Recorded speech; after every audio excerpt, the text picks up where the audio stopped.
Halo teman-teman semua, kembali lagi di episode terbaru acara. Yeay.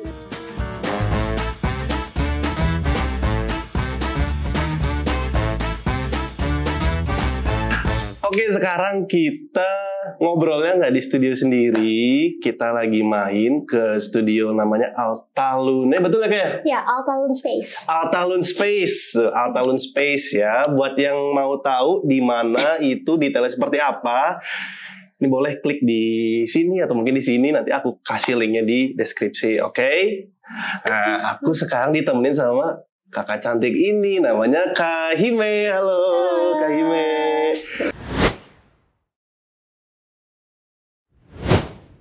Kak Hime lagi jadi apa nih? Kamu boleh tahu sekarang? Lagi jadi Gorgura dari Gorgura. Hololive English. Iya, banyak loh yang cosplay itu. Kalau Kak Hime yang Jepang banyak banget yang jadi Gura. Oke, Kak Hime, sebelumnya boleh perkenalkan dulu. Kak Hime ini bisa fokus di cosplay itu kenapa? Kenapa bisa bisa jalan di bidang ini gitu? Oke. Pertanyaan ini ya, template ya buat perkenalan pasti selalu ada. Iya pasti. Oke, jadi aku udah cosplay dari tahun 2009 dengan nama Hime Shinra. Hime Shinra. Kenapa Shinra? Shinra itu Final Fantasy bukan sih? Final Fantasy 7. Iya. Oh. Habis aku demen sama dia. Oh, oke. Iya, biar berfeeling tapi cakep gimana dong? Iya, benar. Oke, lanjut. Iya gitu. Terus abis itu kenapa aku bisa terjun di cosplay itu karena sebenarnya accidental. Jadi waktu itu aku masih SMA. Waktu itu aku belum cedera tangan, jadi masih main biola. Oh, kakak main biola juga? Iya, masih main. Mantap. Terus habis itu aku belajar lagu yang dari Gunslinger Girl. Oke. Kan ada tuh Henrietta yang main lagu biola gitu. Terus habis itu aku pikir kayaknya lucu kali ya kalau recital aku pakai baju kayak Henrietta. Oh, nah terus habis itu ya. aku kasih lihat kan ke teman aku di sekolah, terus dia bilang, "Me, ini kan namanya cosplay." Kayak, "Oh?" gitu deh. Jadi secara nggak sengaja ya? Iya, secara accidental. Terus habis itu aku mulai coba-coba ke event. Kalau yang anak zaman dulu tuh pasti eventnya Animonster. Iya, Animonster. Iya, Bunkasai sekolah kan. Iya. Terus itu GJUI. Iya, betul. Tapi ketahuan umur ya. Iya, nggak apa-apa kok. Kayaknya kita juga agak-agak nyerempet umurnya. Kalau Kak Hime itu sebelumnya emang suka sama anime atau? Iya. Suka banget berarti? Suka banget. Itu sih pengaruhnya ya karena ya seperti anak tahun 90-an pada umumnya. Iya. Minggu pagi nonton apa? Nonton Doraemon. Aduh, Tsubasa ya, apalagi itu. Abis itu kakak aku kan, aku punya kakak yang dia 11 tahun lebih tua dari aku. Oke. Dia udah koleksi komik dari SD. Komiknya tuh banyak banget. Wow. Terus waktu itu kita, aku kan masih kecil ya, masih TK. Berantem gara-gara aku ngambilin komiknya terus. Yang namanya ade ya. Iya, terus habis itu ya udah akhirnya mama aku beliin aku komik Doraemon setumpuk gitu. Oh. Terus dari situ mulai deh beli-beli komik sendiri. Oh, iya. Jadi kalau misalnya nanti lihat ada di VIP room, itu kan banyak komik. Itu sebenarnya cuma sepertiga dari koleksi aku sama kakak aku di rumah. Cuman sepertiga? Iya. Nah, itu berarti kali berapa, kayak 2 lagi itu. Berapa tuh jadinya ya? Itu banyak banget loh di atas. Barusan aku udah sempat. Iya, hampir ribuan kali. Soalnya ya kakakku kan udah koleksi duluan dari sebelum aku lahir. Kita tambah koleksiku juga. Iya, wah gokil. 11 tahun berarti komik apa ya dulu? Throbbing Tonight juga ada tuh. Itu aku mau bilang tua nggak enak. Kesebut juga. Iya, maaf. Bukan kakaknya, maksudnya kakaknya. Nah, kalau Kak Hime ada anime yang ini nggak paling berkesan? Paling berkesan sampai sekarang ya, aku anime paling berkesan itu Full Metal Alchemist. Full Metal Alchemist, Edward Elric. Aku lebih suka Roy Mustang sama Risa Hokai sih. Itu OTP aku yang sampai hari ini aku doain tolong dong nikah please. Tapi kita nggak tahu ya sampai akhirnya gimana kan mereka. Iya, nggak tahu. Malah endingnya tuh kan si Elricnya nikah sama si Winry kan. Cuman ya akhirnya Roy sama Riza apa nih, tolong dong autorin please. Tapi Roy keren sih, keren. Oke. Ada lagi nggak selain Full Metal? Selain Full Metal Alchemist, aku sekarang sih karena ya biasa nonton dari Netflix ya. Spy Family aku ngikutin. Spy Family guys. Abis itu Carol and Tuesday. Carol and Tuesday. Terus yang aku sering nonton sama kakak aku sih ya anime Ghibli pasti. Kakak aku tuh yang kenalin aku ke Ghibli. Pertama dikasih nonton Spirited Away. Spirited Away. Terus abis itu salah satu yang paling touching menurut aku tuh The Wind Rises. Soalnya ya suami aku kan pilot ya, pilot helikopter. Terus habis itu kisah ceritanya tuh tentang itu pasangan yang suaminya yang ngedesain pesawat, terus habis itu istrinya yang sakit TBC, dan kebetulan waktu kecil aku pernah TBC ya, jadi kayak relate banget ini yang mesti ditinggal lama, terus habis itu dianya kerja gitu. Jadi ngena secara jalur cerita juga ya. Nih Kak Hime. Kalau kan awal cosplay nih. Awal-awal cosplay itu tanggapan lingkungan Kak Hime gimana? Maksudnya apakah itu tanggapan yang negatif atau tanggapan yang positif kah? Orang tua mungkin atau mungkin teman-teman ketika ngeliat Kak Hime cosplay itu? Kalau pertama dari teman-teman sih, mereka udah tahu aku tuh suka sama anime, suka gambar manga yang jelek-jelekin guru. Iya, dan itu aku bikin manga terus habis itu didistribusi ke satu kelas gitu. Oke. Ya terus habis itu because aku tuh nggak pernah yang namanya anak biasa aja dari dulu, selalu yang aneh sendiri. Jadi kayak ketika teman-teman ngeliat aku cosplay, ya udah. Dan sebenarnya nama Hime itu bukan dari aku, itu dari teman-teman kelas aku. Iya. Hime. Karena yang namanya sama di angkatanku ada 4. Jadi ya udah aku dipanggil Hime karena suka anime gitu. Terus Hime, karena mereka ini anak cosplay, kayak ya udahlah, it's her being her gitu. Kalau orang tua awalnya sih ya memang menentang ya, karena mikir ini hobi apaan sih. Cuman makin kesini makin kelihatan kayak aku tuh mulai self care, mulai pakai makeup, dan mulai mengeksplorasi. Dan bapakku kan sebenarnya nggak begitu suka sama Jepang ya. Cuman ketika dia tahu cosplay itu ternyata ada karakter Amerika gitu. Dia kan dia lahir di sini, cuman besarnya di Bethesda. Karena dulu ayahku atasnya militer. Jadi ketika aku mulai cosplay karakter kesukaan masa kecilnya yang dari Marvel, DC Comics, dia yang kayak dia akhirnya bisa menerima gitu. Iya, karena cosplay kan nggak cuma anime ya. Iya. Karena kan kita udah mikirnya cosplay itu wibu gitu, padahal kan nggak juga ya. Maksudnya dia boleh mainin peran, maksudnya karakter lain pun yang di DC Marvel kan boleh ya. Iya, jadi nggak selalu tentang anime guys cosplay itu. Nah, kalau cosplay itu ngubah kehidupan Kak Hime nggak? Banget sih. Banget. Karena ya pas aku mulai aku kayak dulunya kan aku anak yang dikit-dikit nggak boleh keluar rumah, terus kemana-mana harus ditemenin sama orang. Tapi ketika mulai ke event cosplay, terus ternyata dari cosplay itu aku ketemu teman-teman yang baik banget, dan juga bahkan ternyata kita nemu saudara nih, saudara yang kayak ternyata kita sepupuan loh gitu. Ketemunya di event ya. Iya, tapi ya itu, kalau aku nggak cosplay mungkin aku nggak ketemu suami aku. Berarti ketemunya itu di cosplay. Dia cosplayer juga, bahkan lebih duluan daripada aku. Pasangan cosplay berarti ya dua-duanya. Oke. Terus juga aku nggak nyangka dari cosplay itu bisa pergi ke tempat-tempat yang jauh ya. Kayak waktu aku kepilih buat Tokyo Game Show 2015 tuh aku bisa pergi ke Jepang, bisa ke Tokyo Game Show. Dari dulu aku pengen banget, dan aku bisa ke situ karena cosplay. Aku yang kayak my god, this is my moment gitu kayak. Aku akhirnya bisa nyampe sini karena apa ya, hobi yang aku jalanin awalnya karena iseng gitu. Nggak nyangka sih, dan juga aku bisa punya teman dari berbagai macam negara, yaitu karena cosplay. Iya. Tuh guys ya, cosplay itu bukan hobi yang negatif loh.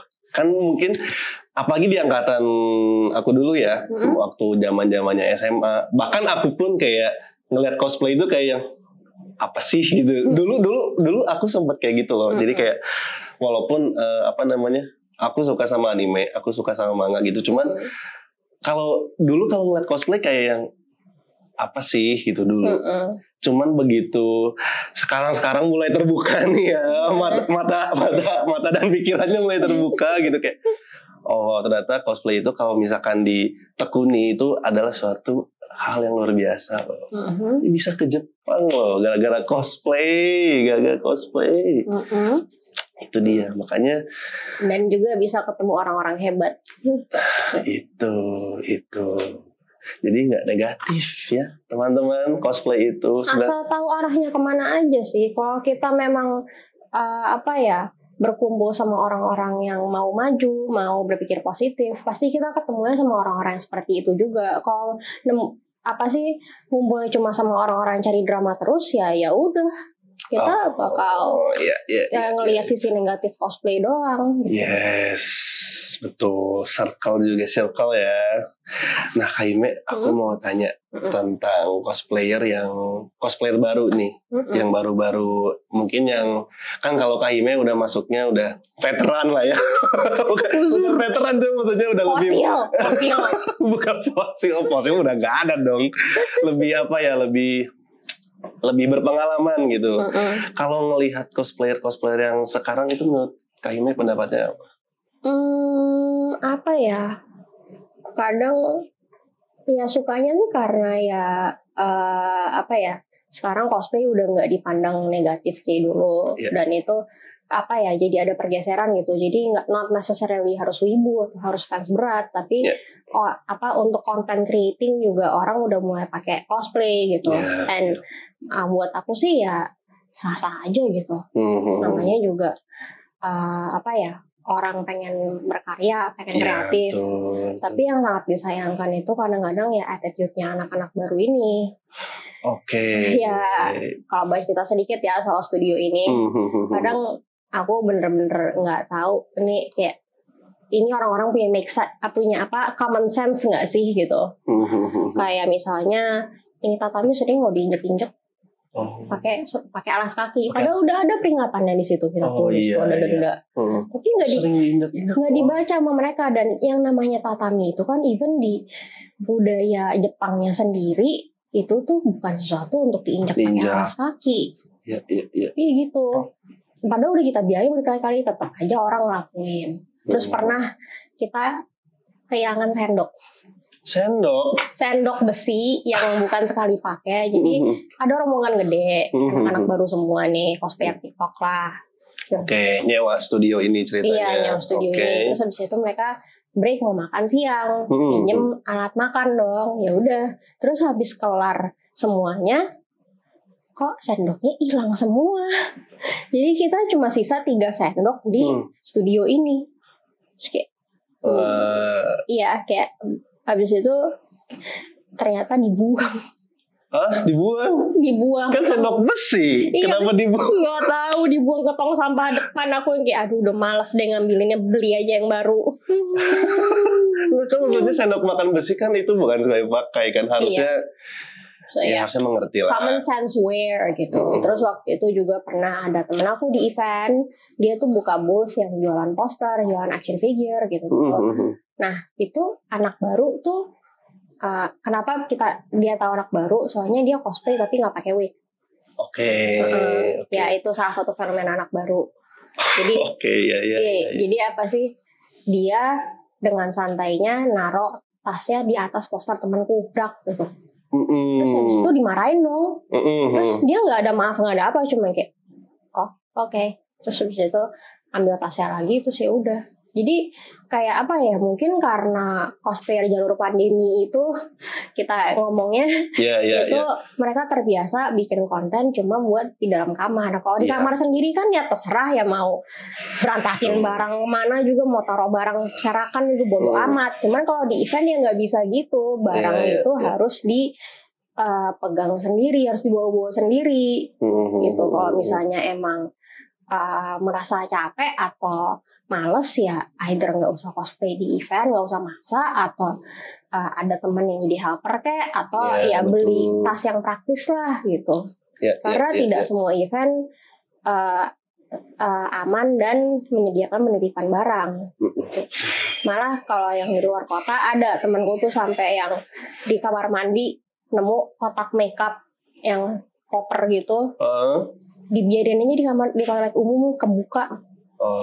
Terus kayak kayak itu tempat umum. Iya. Jadi ya mohon ya anak-anak baru nih, tolong pada jaga attitude ya. Saya juga anak baru. Enggak sih, saya nggak cosplay sebetulnya, cuman saya penikmat saja. Iya, soalnya kan apa ya, kita yang cosplay udah dari lama, udah mencoba menciptakan vibe bahwa cosplay itu hobi positif. Cuman kalau kalian berkelakuan kayak gitu ya balik lagi ke negatif. Gimana ya? Iya, apa yang udah dibangun jadi kayak percuma, betul nggak? Sebenarnya masih banyak lagi sih kalau mau diomongin, cuman ntar nggak habis-habis ini. Iya. Oke. Berarti kalau dulu Kak Hime untuk bukan promosi apa ya, kan kalau sekarang kan bisa bikin platformnya banyak kan, ada TikTok, ada Instagram untuk menunjukin kalau aku cosplay nih, aku konten kreator. Kalau dulu itu gimana ya untuk bikin apa ya, branding namanya gitu, itu gimana deh kalau dulu ya? Kalau dulu ada sosmed yang udah mati namanya Multiply. Multiply? Iya. Aku nggak tahu Multiply. ada pokoknya anak jebolan yang sebelum tahun 2010 pasti tahu itu apaan. Karena dulu anak-anak cosplay pada ya itu saling ngat-ngat di situ. It's basically a blog gitu. Blog, Terus juga apa sih, ketika cosplay mulai marak di Facebook, kita juga yang saling tukar kontak sama teman-teman di luar negeri gitu. Multiply tadi namanya ya? Iya. Aku nggak tahu loh Multiply apa. Pokoknya kalau misalnya ada nyebut, gue cosplayer zaman Multiply, udah kayak uzur. Sepuh ya. Udah sepuh. Oke. Kak, aku mau nanya-nanya sedikit tentang studio. Oke. Aku sama tim juga udah sempet keliling sih. Itu kalau di sini itu bisa ada ide bikin studio itu kenapa? Awalnya. Sebenarnya aku mulai studio ini tuh sama temen aku dulu, ya sama ex partner lah, karena dia udah nggak aktif lagi di dulu ini namanya Blue Moon. Iya. Ya cuman karena sekarang ini punya aku sendiri, ya udah aku ganti nama jadi Altalun Space. Tapi pada awalnya itu adalah mamahku itu tuh punya rumah ini kan, ini sebenarnya childhood home aku. Iya, rumah aku waktu kecil. Dan sebenarnya ruangan ini tuh dulu office-nya papa aku. Iya. Office pribadi dia. Terus habis itu kan kita udah gak tinggal di sini 20 tahun. Terus habis itu rumahnya udah jadi gudang gitu, gak kerawat. Terus habis itu si temen gue itu dulu approaching kayak, karena waktu itu mulai pandemi parah-parahnya kan, dia bilang ini dia nggak kuat buka studio sendirian, gue lagi cari tempat, cari partner. Oke, ya udah gimana kalau di sini gitu. Akhirnya ya udah mulai deh. Jadi yang biasanya aku bertualang ke mall, ke toko makeup, jadinya ke tukang bangunan. nyari properti. Ini juga kebetulan banget aku nemu vendor si tatami ini tuh dari Instagram.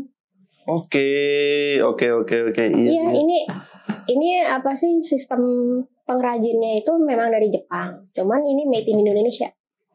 Dan biasa dipakai sama restoran-restoran, ryokan ala Jepang di sini. gitu. Oh iya. Jadi ini bukan barang bukan barang yang replika lah istilahnya, ini otentik. Otentik ya, wow. Ya, terus Oke. Iya, terus juga saya dudukin tatami asli. Enggak, terus juga kalau misalnya yang tema-tema lain juga itu aku pikirin desainnya, estetiknya seperti apa gitu. Karena aku kayak ini aku bakal banyak bikin konten di sini juga, jadi aku maunya seperti apa gitu. Iya. Dan juga aku terus mendengarkan feedback dari staff aku semua. Kayak customer pengennya apa yang bisa kita implementasi. Iya. Oke. Itu nanti kita bahas lebih dalam lagi ya buat studio ya. Kita bikin segmen lagi. Nah, Kak Hime, aku mau tanya nih. Kalau misalkan, berarti kesibukan kakak kan berarti sekarang emang full di cosplay? Atau ada kesibukan lain kah selain cosplay? Cosplay, terus freelance modeling, terus freelance modeling, ngurus studio ini, sama ya paling masih bantu-bantu di usaha keluarga. Oke. Aku mau bahas tentang cosplay dan studionya nih. Oke. Mungkin nggak kita hidup dari cosplay dan studio aja? Mungkin nggak? Apa ya? Kalau misalnya aku mau ngomong aku itu beneran usaha sendiri dari bawah, itu bohong namanya. Aku realize aku nih I'm not a person yang bisa dibilang I'm privileged lah gitu. Privilege pasti ada dan itu sangat membantu. Cuman ya kalau misalnya kita jalanin yang namanya usaha kita dengan baik-baik, mau itu cosplay, studio atau apapun juga, pasti bisa kok. Karena bagaimanapun juga, kenapa di studio ini aku masih pasang cosplayer discount yang permanen 25%. Itu untuk apresiasi kayak oke, mungkin kita sekarang ada paket-paket kayak foto keluarga, prewedding, foto hewan. Tapi untuk mengapresiasi para cosplayer yang udah mendukung aku sampai titik ini, yaitu aku tetap pasang cosplayer discount gitu. Dan orang mungkin mikir, lah kan jadi murah banget, lah emang lu nggak rugi gitu. Cuman ya pada akhirnya bisa kok. Selalu ada kesempatan, karena juga sekarang kan cosplay, kalau yang kita kasih diskon itu kan cosplay yang memang pure buat hobi. Tapi untuk misalnya yang udah produksi komersil, kayak orang sama cosplayer buat jadi iklan, atau buat buat jual konten, itu ya udah pasti kena harga biasa gitu. Oke. Berarti segala sesuatu yang di dalam itu bisa ya, teman-teman ya. Selalu ada jalan. Ada jalan, asal usahanya yaitu usaha dengan jujur aja lah ya. Iya, betul. Jujur guys ya. Jujur. Oke. Satu lagi nih Kak. Ada saran nggak buat teman-teman cosplayer yang baru, atau mungkin teman-teman juga ada saran nggak untuk mereka yang baru mau masuk ke dunia cosplay, mungkin ada saran nggak? Kalau aku ditanya kayak gitu, aku sih bakal jawab, yang penting pilih dulu karakter yang benar-benar kamu suka dan jatuh cinta.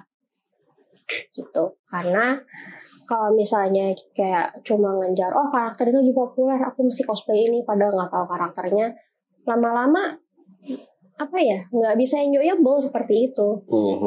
Gitu. Jadi beneran pilih karakter yang kamu bener suka dan jatuh cinta.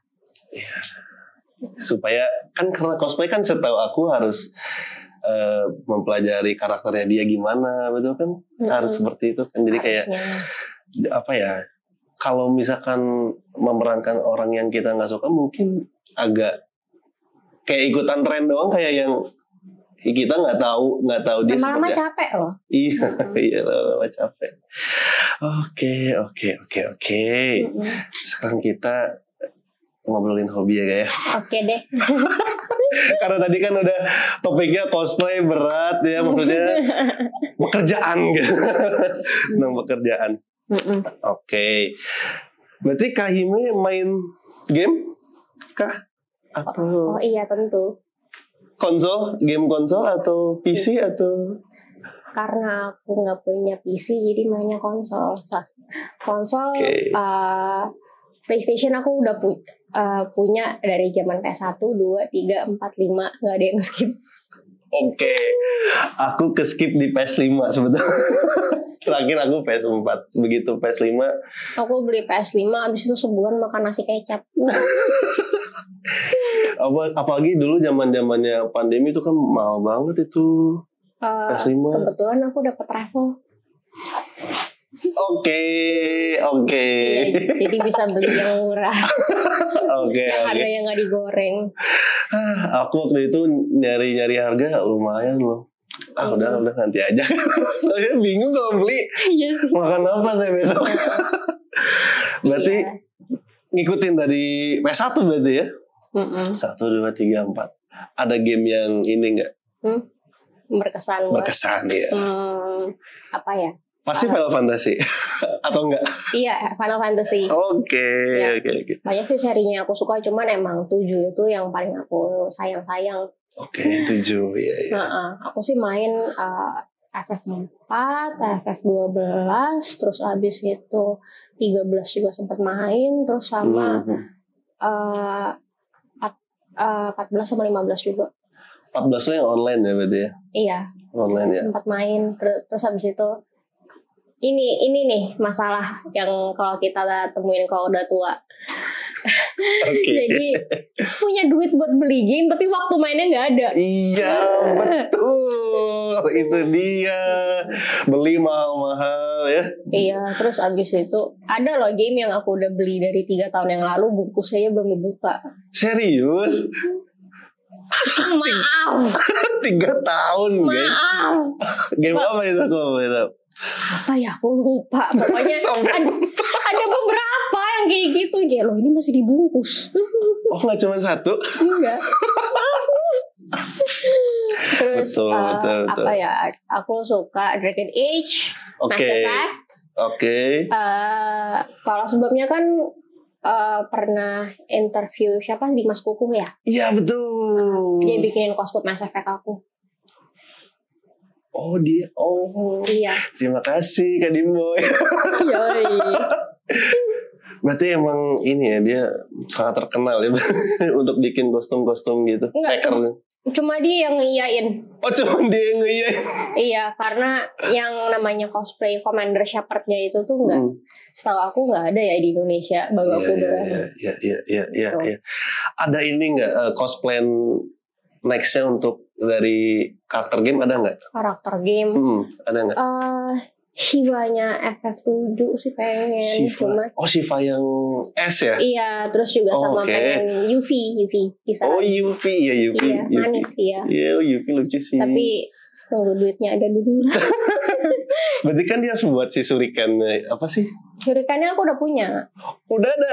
Udah. Yang ukuran yang kayak dia gitu? Yang besar? Wah, oke. Udah ada.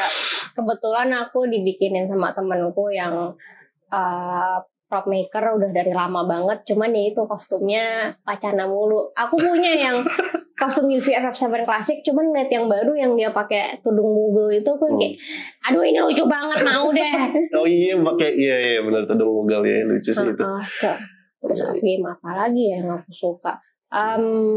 Red Dead Redemption. Oke. Enggak, ini jarang loh nemuin cewek yang main-main gamenya begini. Agak susah loh nyarinya. Iya serius, soalnya kan kalau yang ini teman-teman aku ya, mainnya PC Valorant, apalagi ya, jarang yang main konsol tuh jarang. Overwatch paling. Iya Overwatch aku main, cuman ya I think it's a dead game now, nggak tahu deh. Ya aku juga sempat main, cuman udah nggak sering sih. Terus habis itu Uncharted. Asli guys, jarang loh nemu cewek yang suka-suka begini. Jarang banget. Aku sampai punya shrine-nya isinya Nathan Drake semua. Serius? Iya. Ada nggak di sini? Sayangnya ada di rumah. Pengen lihat saya. Oke. Berarti emang ini ya, gamer ya.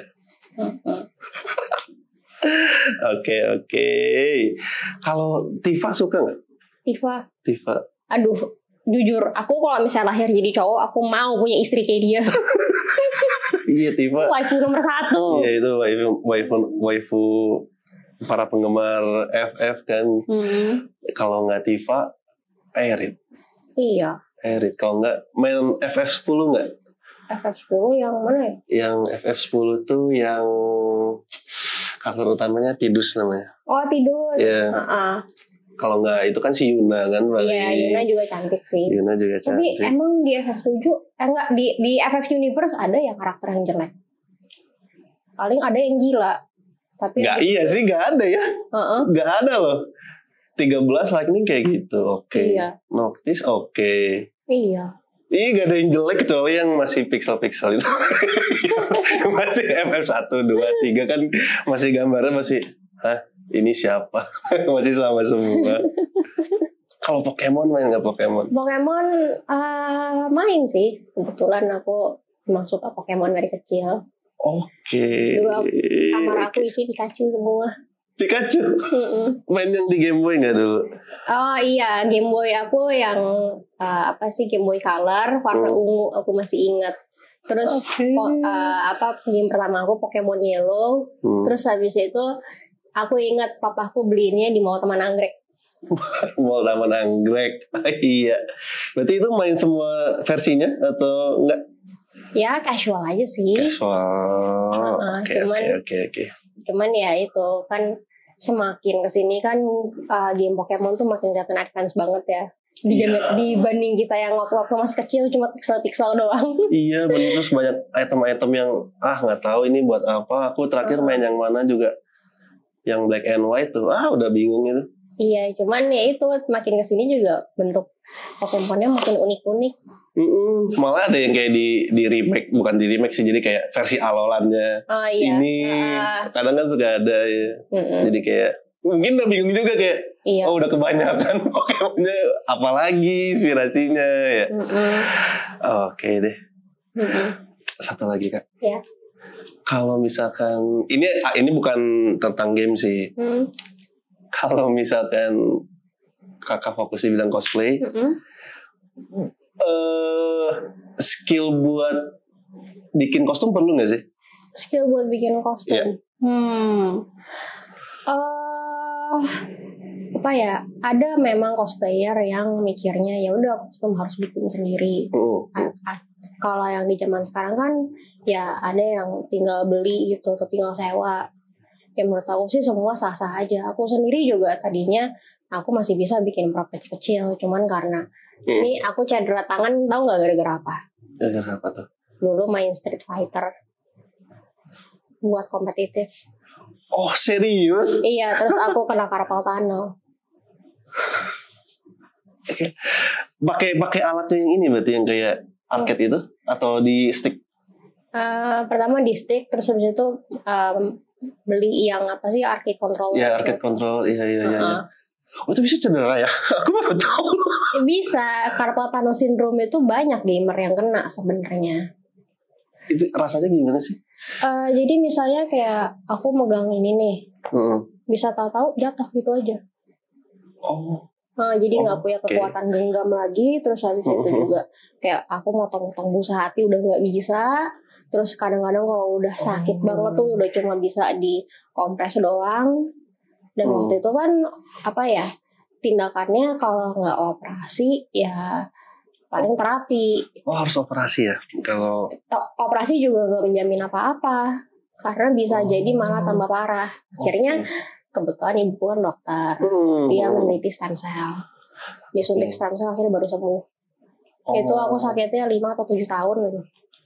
Wah lama banget. Iya, karena aku nggak mau operasi. Coba aja cari video operasi carpal tunnel syndrome pasti kayak nggak deh. Iya. Berarti itu selama 5-7 tahun itu berarti suka megang apa jatuh aja gitu? Iya. Berarti nggak bisa megang yang berat-berat dong ya?